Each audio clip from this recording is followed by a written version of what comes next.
India will purchase S-400 Triumf missile defense system from Russia for $5.4 billion United States dollars.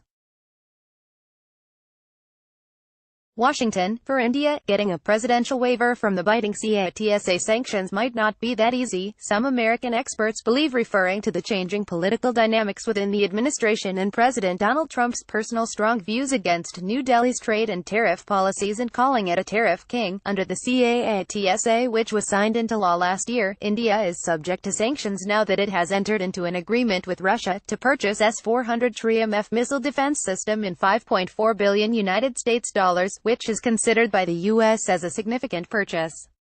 The Countering America's Adversaries Through Sanctions Act, or CAATSA, gives the Trump administration more ways to target Russia, Iran and North Korea with economic and political sanctions.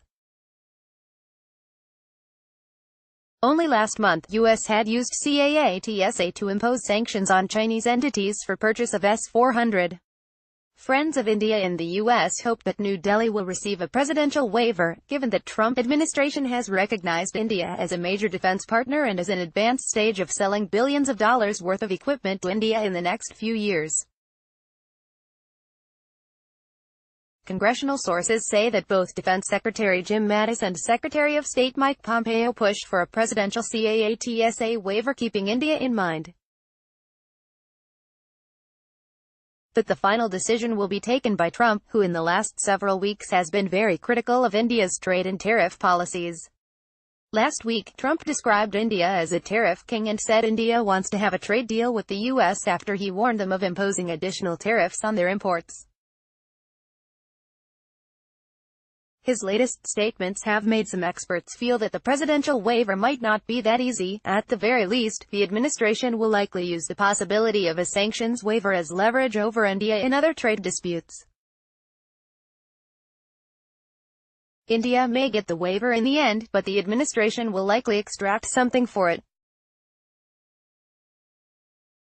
We just don't know what yet, a Republican congressional watcher told PTI. Anish Goel, who served in the Obama White House and was a key staffer of the Senate Armed Services Committee for several years, said that National Defense Authorization Act (NDA) 2019 does not automatically grant a waiver from sanctions for India's defense purchases from Russia. The language is non-country specific and merely gives the administration the authority to grant a waiver if it desires.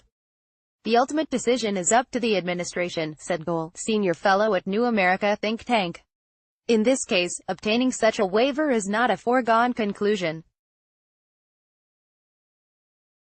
While Jim Mattis is likely a strong supporter of granting one, and many believe he advocated for the legislation because of India's unique situation, there are others in the administration who will oppose giving India special treatment, particularly when it comes to the proliferation of the S-400.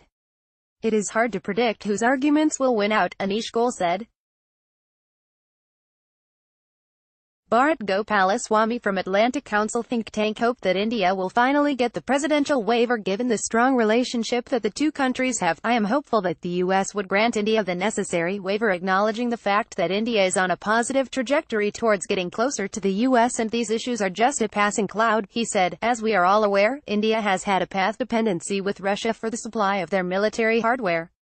While India is diversifying their sources of military supplies, in the short run, it is resorting to systems from Russia to ensure that its security is not compromised, he said. We have to remind ourselves that U.S.-India relationship in this sphere is less than 2 decades because in 1998 India was a target of U.S. sanctions. I also understand that India had fewer alternatives, he noted. But some congressional sources who closely follow the Trump administration are quick to point towards the changing dynamics inside the administration. Based on Jim Mattis' strong advocacy for the CAATSA waiver authority in this year's NDA, the Indian government likely believes that obtaining a waiver from the sanctions will be relatively straightforward, an informed congressional source said. I don't know if this played any role in India's decision to move ahead with the S-400 purchase, but it's possible that India felt safe that the purchase would not harm U.S.-India relations or incur CAATSA-related sanctions, said the source. However, whether India actually gets the waiver will largely be up to National Security Advisor John Bolton, who has long been against giving India any special treatment, news agency said, quoting its sources. In addition, the Trump administration has stated that limiting proliferation of the S-400 missile system is one of their strategic priorities, and recently levied sanctions against China for its purchase of the S-400. It is certainly within the realm of possibilities that the administration will not look too kindly on India's actions and decide to levy sanctions against India, the congressional source said. In the end, I think it will come down to who has more influence in this debate, Mattis or Bolton. Pompeo's personal position is a bit unclear. I don't know the answer to that question. Mattis' star seems to be fading just a touch and Bolton seems to be ascendant and taking over foreign policy formulation. So it's quite possible that India's faith in getting a waiver is mistaken, the sources said.